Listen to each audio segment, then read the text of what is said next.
Đó là cái đây là gì cơ? Ô, chết tiệt!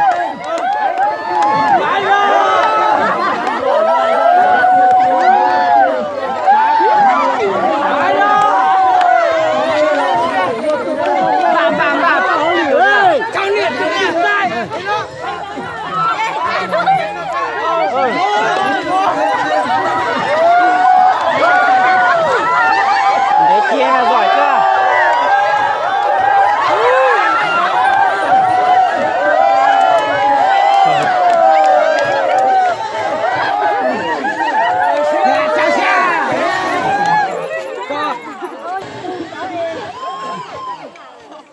Nè nó xí hủ ấy.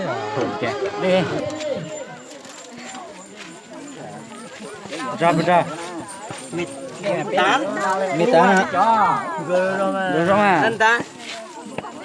Mì bảy. Mì bảy á. Na. Nó là mày la. Lúc kia còn mì la. Chỉ để mà mình nhá. Mày năm, mày sao? Mày na. Lấy một con chó.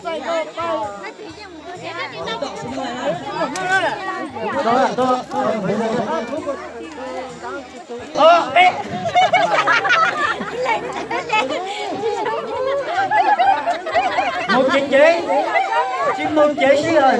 Chắc không nói lời. Dùng xí rồi. Một chiến chế. Chết chế hết cái phải chúng ta.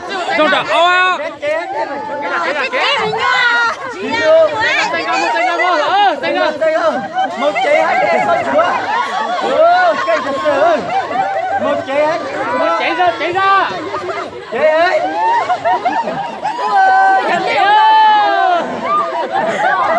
Giờ nếu nó đến đây cỏ, đi tụt cứ luôn ra sẽ là tụi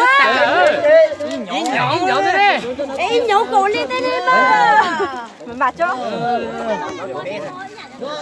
Thích cho còn dây hả là.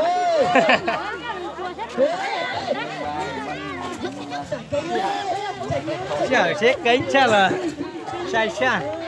Đó đi à. Nè mà. Còn nó bà chỉ ta tia, còn cái để khỏi xí hở lên thì lên gì mà bắt cho thế. Mày bảy.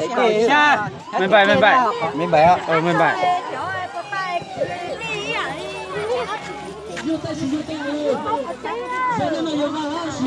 Mày ta. Có gì? Mì tá. Mày ta. Nhìn chỉ dối giả đấy nè, phải nhìn một nhìn này. Ta hả?